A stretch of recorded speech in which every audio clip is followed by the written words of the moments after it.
melakukan hal-hal yang bertentangan dengan prinsip Ahlussunnah wal Jamaah. Segera dibentuk Komite Hijaz. Begitu akan dikatakan seandainya tidak ada warisan keikhlasan yang diwariskan ke Ahmad Dahlan kepada Muhammadiyah, maka tegangan politik di Parlemen Republik Indonesia Serikat, RIS itu, supaya kembali ke negara kesatuan.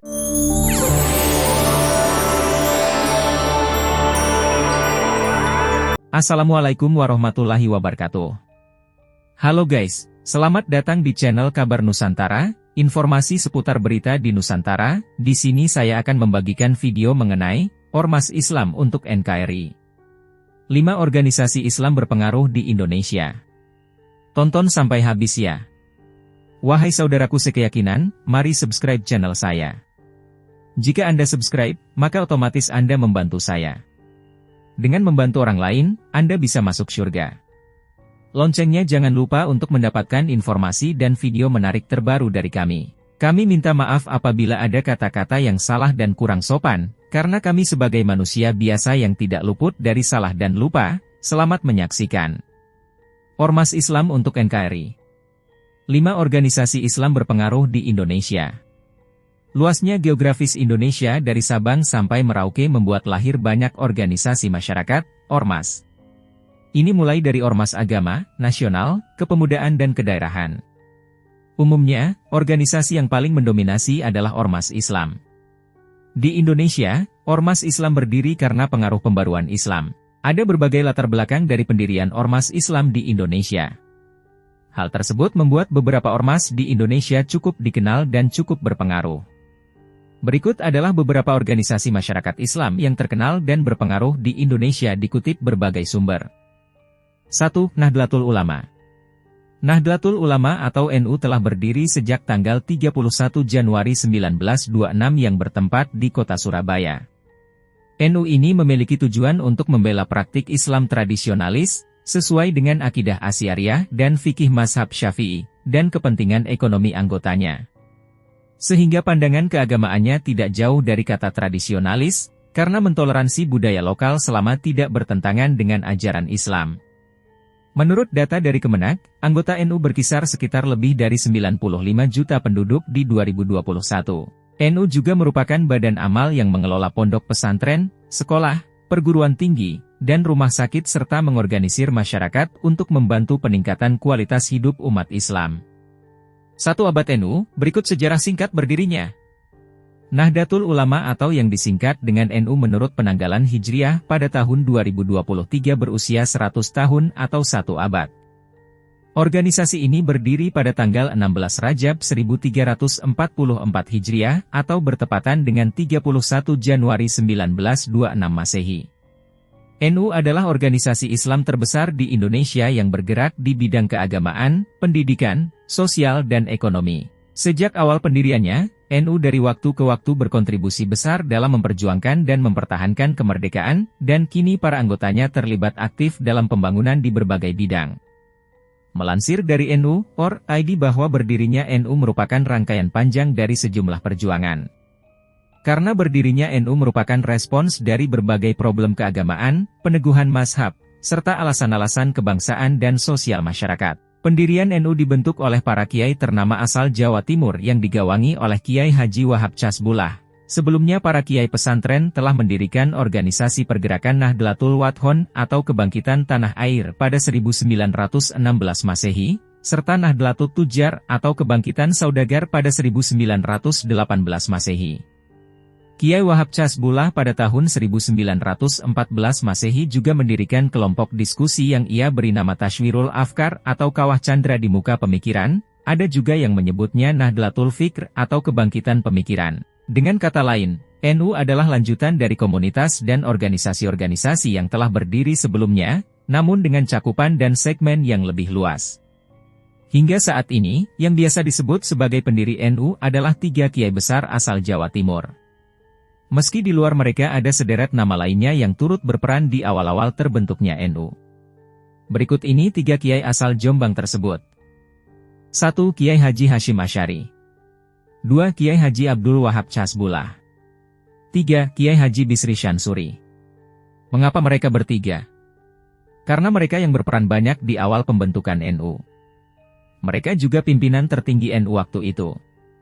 Kiai Hasyim Asy'ari adalah pemimpin tertinggi pertama yang disebut sebagai Rais Akbar. Disusul Rais Am kedua yakni Kiai Wahab Casbullah dan Rais Am ketiga, Kiai Bisri Syansuri. NU berkembang pesat dan sangat terjaga. Kini, NU menjadi organisasi Islam terbesar di Indonesia, hidup berdampingan dengan berbagai kelompok Islam lainnya. 91. 2. Muhammadiyah. Organisasi ini didirikan pada tahun 1912 oleh Kiai Haji Ahmad Dahlan di kota Yogyakarta sebagai gerakan sosial keagamaan reformis, yang menganjurkan dibukanya keran ijtihad sebagai bentuk penyesuaian detail hukum Islam dengan perkembangan zaman. Pada tahun 2024 pengikut Ormas Muhammadiyah diperkirakan telah lebih dari 190 juta jiwa di seluruh Indonesia. Sejarah berdirinya Muhammadiyah dan perkembangan awal. Muhammadiyah adalah bagian dari sejarah Indonesia. Kontribusinya sebagai pembawa modernitas dalam Islam tidak bisa dianggap enteng. Di tangan pendirinya, Kiai Haji Ahmad Dahlan, Muhammadiyah menjadi ormas Islam yang besar. Apalagi Muhammadiyah berdiri dengan napas amar ma'ruf nahi munkar dan tajwid, pembaruan. Muhammadiyah tidak hanya mengusung paham agama Islam tetapi juga turut memajukan bidang pendidikan, terutama memberantas keterbelakangan, kebodohan, dan kemiskinan di kalangan penduduk pribumi. Merujuk situs resminya, Muhammadiyah didirikan pada 18 November 1912 di Desa Kauman, Yogyakarta. Organisasi ini didirikan tepat setelah Kiai Haji Ahmad Dahlan tiba dari Tanah Suci, Mekah. Di Mekah, pria bernama asli Muhammad Darwis ini mewarisi ilmu yang didapatnya dari belajar agama dan tinggal bersama ulama setempat. Bagi KH Ahmad Dahlan, niat mendirikan Muhammadiyah mulanya tidak lain untuk memerangi praktik mistik sekaligus mengentaskan kemiskinan masyarakat pribumi akibat penjajahan Belanda. Menurut Ridho Alhamdi dalam buku Paradigma Politik Muhammadiyah, 2020, mengutip VOI, ajaran yang dianut KH Ahmad Dahlan di Muhammadiyah sepenuhnya mengembuskan renungan kritis terhadap ayat-ayat Al-Quran yang diselaraskan dengan konteks dan permasalahan zaman. Memadukan antara nash, dalil, dan waki, konteks zaman, berhasil menghadirkan wajah peradaban Islam yang positif dan progresif. Kiai Haji Ahmad Dahlan menggunakan Al-Quran sebagai inspirasi untuk membentuk Muhammadiyah yang tumbuh menjadi gerakan reformis modernis. Gerakan ini kemudian mampu mencerahkan dan memajukan ilmu pengetahuan serta teknologi dalam memerangi kemiskinan dan kebodohan khususnya di Yogyakarta. Langkah yang membawanya dalam keberhasilan ini kemudian membuat nama Muhammadiyah menggema di Yogyakarta hingga merambah di dalam dan luar Jawa. Apalagi seluruh program yang dihadirkan Muhammadiyah saat itu diarahkan untuk membebaskan dan memberdayakan masyarakat miskin dan terpinggirkan. Sejak Muhammadiyah berdiri, Kiai Haji Ahmad Dahlan pun sering mengajak murid-muridnya untuk mengasuh anak yatim piatu yang kurang mampu. Semangat keberpihakan kepada rakyat yang tidak memiliki keberdayaan menjadi semangat dan napas gerakan Muhammadiyah. Selain panti asuhan, Muhammadiyah juga mendirikan rumah sakit untuk fakir miskin. Selain itu, ada juga sejumlah kegiatan pendidikan bagi masyarakat miskin. Apalagi organisasi perempuan Muhammadiyah juga terbilang aktif, yang kemudian dikenal dengan nama Aisyah pada 1917. Organisasi otonom ini berfokus mengembangkan pendidikan anak-anak dan perempuan tanah air. Atas sumbangsihnya, Presiden pertama Indonesia Soekarno bahkan mengaku takjub. Muhammadiyah, kata Bung Karno, telah berani muncul untuk memodernisasi cara mengembangkan Islam di seluruh Nusantara. Kesepahaman bersama antara Muhammadiyah dan Bung Karno dalam mengentaskan kemiskinan menjadi dasar untuk terus mendukung ormas-ormas Islam yang didirikan oleh Kiai Haji Ahmad Dahlan tumbuh dewasa. Itulah sejarah berdirinya Muhammadiyah yang dicetus Kiai Haji Ahmad Dahlan. Semoga bermanfaat. 3. Persatuan Islam, Persis. Organisasi ini didirikan pada 12 September 1923 di Bandung oleh sekelompok Islam yang berminat dalam pendidikan dan aktivitas keagamaan yang dipimpin oleh Haji Zamzam dan Haji Muhammad Yunus. Ormas ini bertujuan untuk memberikan pemahaman Islam yang sesuai dengan aslinya yang dibawa oleh Rasulullah Shallallahu Alaihi Wasallam dan memberikan pandangan berbeda dari pemahaman Islam tradisional yang dianggap sudah tidak orisinal. Sejarah Persatuan Islam, organisasi yang dibentuk pada awal abad ke-20. Persis atau Persatuan Islam didirikan pada awal abad ke-20 tepatnya pada tahun 1923 tanggal 12 September atau 1 Syafar 1342 Hijriah. Organisasi ini dibentuk di Kota Bandung. Organisasi ini pertama kali dipimpin sekaligus didirikan oleh Haji Zamzam bersama teman dekatnya yang bernama Muhammad Yunus. Tujuan dari dibentuknya organisasi ini adalah untuk memberikan pemahaman ajaran Islam sesuai dengan yang dilakukan oleh Rasulullah Sallallahu Alaihi Wasallam. Organisasi ini dibentuk pada masa penjajahan kolonial Belanda yang mana pada saat itu umat Islam di Indonesia sedang dihadapkan dengan situasi yang terjepit yakni di mana orang-orang yang tidak suka dengan agama Islam sering menjadikan agama tersebut sebagai cemoohan, serangan, juga tuduhan dan celaan. Gagasan didirikannya organisasi ini bermula dari pertemuan yang bersifat kenduri yang mana pertemuan tersebut selalu diadakan berulang kali dan teratur di rumah salah seorang anggota yang berasal dari luar Pulau Jawa yang sudah lama tinggal di Bandung. Pertemuan yang melibatkan 3 keluarga tersebut diisi dengan perbincangan yang ringan dan makan-makan. Perbincangan seusai makan saat itu membahas terkait masalah-masalah agama dan gerakan-gerakan keagamaan. Zamzam dan Muhammad Yunus paling banyak mengeluarkan pemikirannya ketika perbincangan tersebut berlangsung, karena pengetahuan agama yang dimiliki mereka cukup luas. Sebenarnya mereka berdua hanyalah seorang pedagang biasa, tetapi mereka memiliki kesempatan dan waktu untuk memperdalam ilmu agama Islam. Mereka membahas berbagai macam topik, dimulai dari masalah agama yang dibahas dalam majalah Al-Munir, majalah Al-Manar, sampai pertikaian antara Al-Irsyad dan Jamiat HR. Pembicaraan tersebut juga dihadiri oleh seorang ulama dari Surabaya yang bernama Fakih Hashim. Pertemuan yang bersifat kenduri itu berubah menjadi kelompok studi bidang keagamaan di mana para anggotanya menelaah, mengkaji, dan menguji ajaran-ajaran agama yang diterimanya.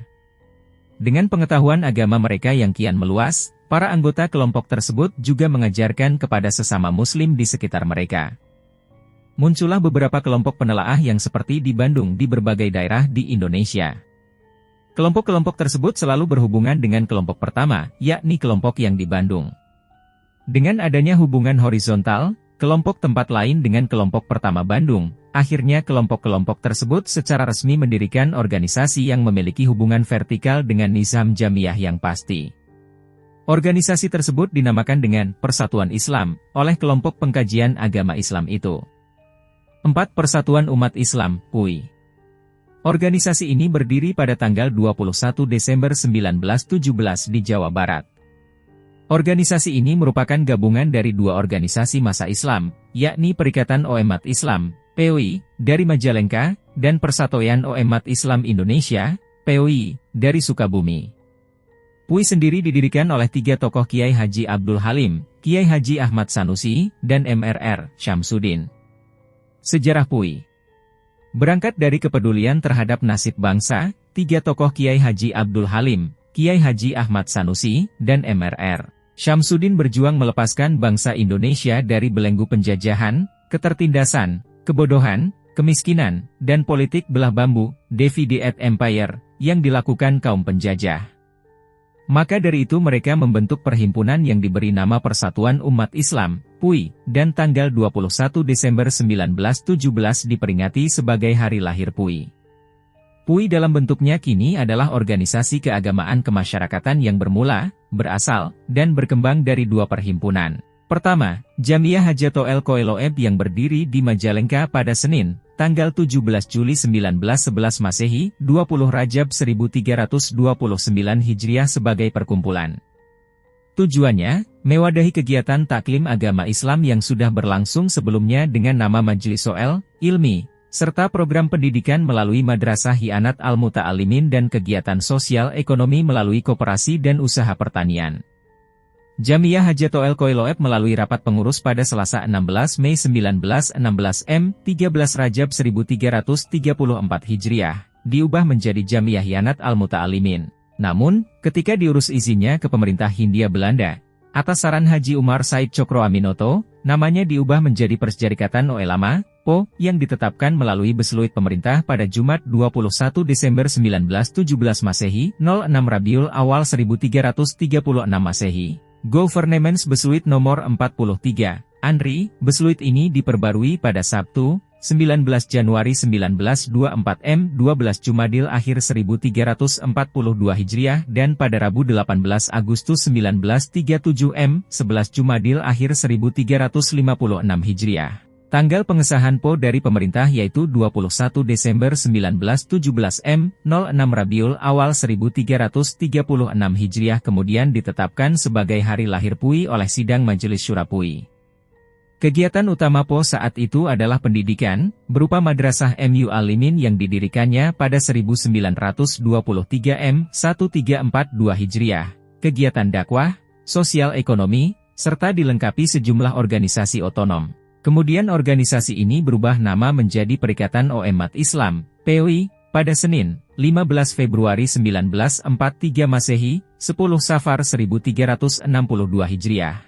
Dengan tujuan mengajak masyarakat kembali pada tuntunan ilahi dan mengurangi pertentangan di antara umat Islam sebagai akibat politik divide et impera pemerintah Hindia Belanda. Kedua, Al-Ittihadiyyatul Islamiyah, AI, yang berdiri pada Sabtu, 21 November 1931 M, 11 Rajab 1350 Hijriah di Batavia Centrum, Jakarta dari tahun 1931 hingga 1934, dan selanjutnya berpusat di Sukabumi, 1934 hingga 1952. Kemudian, namanya diubah menjadi Persatuan Umat Islam Indonesia, PUI, pada Selasa 1 Februari 1944 M, 06 Syafar 1363 Hijriah. Perhimpunan ini dibentuk asal mulanya untuk menjawab kegundahan hati dan pemikiran para alim ulama Priangan Barat yang mendapat serangan pemikiran secara bertubi-tubi dan membabi buta dari kelompok Puritan Majelis Ahli Sunnah Cimalame, Mas, Garut yang disinyalir merupakan salah satu bagian strategi pemerintah kolonial Belanda dalam memecah belah umat Islam dari dalam dengan politik divide et impera. Selanjutnya, dengan tujuan menggalang persatuan di kalangan bangsa Indonesia dan untuk mengurangi pertentangan di antara umat Islam, kedua perhimpunan tersebut selanjutnya mengadakan fusi di Bogor pada Sabtu, 09 Rajab 1371 Hijriah bertepatan dengan 5 April 1952 Miladiah. Organisasi ini menjadi salah satu alat perjuangan bagi umat untuk melakukan berbagai amaliyah dalam kerangka ikut serta mencerdaskan kehidupan berbangsa dan bernegara, mensejahterakan kehidupan masyarakat dan mewujudkan serta menjaga keutuhan Negara Kesatuan Republik Indonesia. Fusi kedua organisasi keagamaan dan kemasyarakatan tersebut dimungkinkan karena ketiga pendirinya merupakan tokoh dan bapak bangsa. Kiai Haji Abdul Halim, Kiai Haji Ahmad Sanusi, dan MRR, Syamsuddin terpilih sebagai wakil rakyat dalam Badan Penyelidik Usaha-Usaha Persiapan Kemerdekaan Indonesia, BUPKI. Mereka dianugerahi Bintang Mahaputra Utama melalui Surat Keputusan Presiden Nomor 048 TK Tahun 1992 tertanggal 12 Agustus 1992. Pada 10 November 2008, Kiai Haji Abdul Halim dianugerahi gelar Pahlawan Nasional oleh Presiden Republik Indonesia dan menyusul pada 10 November 2022, Kiai Haji Ahmad Sanusi juga dianugerahi gelar Pahlawan Nasional. Perubahan nama organisasi lumrah terjadi pada masa perjuangan, sebagaimana Tentara Nasional Indonesia, TNI, memperingati HUT, Hari Lahir TNI setiap tanggal 5 Oktober 1945, yaitu saat pemerintah membentuk Tentara Keamanan Rakyat, TKR, yang sebelumnya dirintis bernama Badan Keamanan Rakyat, BKR. Lalu TKR berganti nama menjadi Tentara Keselamatan Rakyat, lalu berubah lagi menjadi Tentara Republik Indonesia, hingga akhirnya berubah menjadi TNI. Setiap tahunnya, jutaan warga dan jamaah PUI memperingati 21 Desember 1917 sebagai Hari Lahir PUI, yaitu saat Persjarikatan Ulama, PO, mendapat pengesahan dari pemerintah, Governments Beslui Nomor 43 Tahun 1917. 5. Al-Irsyad Al-Islamiyah. Berdiri sejak 6 November 1914, Ormas Al-Irsyad menghimpun berdasarkan akidah Islamiyah dalam bentuk pelayanan pendidikan, pengajaran, sosial, hingga dakwah di tingkat internasional. Tokoh sentral Ormas Al-Irsyad bernama Al-Alamah Syekh Ahmad Surkati Al-Ansyori. Di masa awal pendirian Ormas Al-Irsyad di Indonesia dikenal sebagai kelompok pembaruan Islam Nusantara. Seiring berjalannya waktu, Ormas ini juga merambah ke dunia medis dengan pendirian sejumlah rumah sakit di daerah-daerah. Sejarah Al-Irsyad. Rabu, 19 Juli 2017 oleh admin dilihat 39.503 kali. Perhimpunan Al-Irsyad Al-Islamiyah, Jamiat Al-Islah wal Irsyad Al-Islamiyah, berdiri pada 6 September 1914, 15 Syawal 1332 Hijriah. Tanggal itu mengacu pada pendirian Madrasah Al-Irsyad Al-Islamiyah yang pertama, di Jakarta. Pengakuan hukumnya sendiri baru dikeluarkan pemerintah kolonial Belanda pada 11 Agustus 1915. Tokoh sentral pendirian Al-Irsyad adalah Al-Alamah Syekh Ahmad Surkati Al-Ansyori, seorang ulama besar Mekah yang berasal dari Sudan. Pada mulanya Syekh Surkati datang ke Indonesia atas permintaan perkumpulan Jamiat Khair, yang mayoritas anggota pengurusnya terdiri dari orang-orang Indonesia keturunan Arab golongan Sayyid, dan berdiri pada 1905. Nama lengkapnya adalah Syekh Ahmad bin Muhammad As-Surkati Al-Ansyari. Perhimpunan Al-Irsyad mempunyai sifat khusus, yaitu perhimpunan yang berakidah Islamiyah dalam memberikan pelayanan kepada masyarakat, di bidang pendidikan, pengajaran, serta sosial dan dakwah bertingkat nasional. Perhimpunan ini adalah perhimpunan mandiri yang sama sekali tidak mempunyai kaitan dengan organisasi politik apapun juga, serta tidak mengurusi masalah-masalah politik praktis. Syekh Ahmad Surkati tiba di Indonesia bersama dua kawannya, Syekh Muhammad Taib Al-Maghribi dan Syekh Muhammad bin Abdul Hamid Al-Sudani. Di negeri barunya ini, Syekh Ahmad menyebarkan ide-ide baru dalam lingkungan masyarakat Islam Indonesia. Syekh Ahmad Surkati diangkat sebagai penilik sekolah-sekolah yang dibuka Jamiat Khair di Jakarta dan Bogor. Pada tanggal 6 September 1914, 15 Syawal 1332 Hijriah, Syekh Ahmad Surkati bersama beberapa sahabatnya mendirikan Madrasah Al-Irsyad Al-Islamiyah, serta organisasi untuk menaunginya, Jamiat Al-Islah wal Irsyad Al-Arabiyah, kemudian berganti nama menjadi Jamiat Al-Islah wal Irsyad Al-Islamiyah. Setelah 3 tahun berdiri, Perhimpunan Al-Irsyad mulai membuka sekolah dan cabang-cabang organisasi di banyak kota di Pulau Jawa. Setiap cabang ditandai dengan berdirinya sekolah, madrasah. Cabang pertama di Tegal, Jawa Tengah, pada 1917, di mana madrasahnya dipimpin oleh murid Syekh Ahmad Surkati angkatan pertama, yaitu Abdullah bin Salim Al-Atas. Kemudian diikuti dengan cabang-cabang Pekalongan, Cirebon, Bumiayu, Surabaya, dan kota-kota lainnya termasuk Karawang. Al-Irsyad di masa-masa awal kelahirannya dikenal sebagai kelompok pembaharu Islam di Nusantara, bersama Muhammadiyah dan Persatuan Islam, Persis. 3 tokoh utama organisasi ini, Ahmad Surkati, Ahmad Dahlan, dan Ahmad Hasan, A. Hasan, sering disebut sebagai trio pembaharu Islam Indonesia. Mereka bertiga juga berkawan akrab. Malah menurut A. Hasan, sebetulnya dirinya dan Ahmad Dahlan adalah murid Syekh Ahmad Surkati, meski tak terikat jadwal pelajaran resmi. Seperti yang diajarkan Muhammad Abduh di Mesir, Al-Irsyad mementingkan pelajaran bahasa Arab sebagai alat utama untuk memahami Islam dari sumber-sumber pokoknya. Dalam sekolah-sekolah Al-Irsyad dikembangkan jalan pikiran anak-anak didik dengan menekankan pengertian dan daya kritik. Tekanan pendidikan diletakkan pada tauhid, fikih, dan sejarah. Sejak didirikannya, Al-Irsyad Al-Islamiyah bertujuan memurnikan tauhid, ibadah dan amaliyah Islam. Bergerak di bidang pendidikan dan dakwah. Untuk merealisir tujuan ini, Al-Irsyad sudah mendirikan ratusan sekolah formal dan lembaga pendidikan non-formal di seluruh Indonesia. Dan dalam perkembangannya kemudian, kegiatan Al-Irsyad juga merambah bidang kesehatan dengan mendirikan beberapa rumah sakit.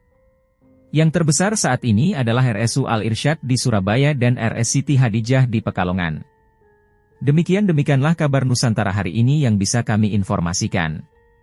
Saksikan terus video-video terbaru dari kami, jangan lupa subscribe sekarang juga. Kalau ada pertanyaan silakan komen di bawah dan jangan lupa subscribe channel ini dan bagikan ke teman-temanmu. Salam Nusantara. Wassalamualaikum warahmatullahi wabarakatuh.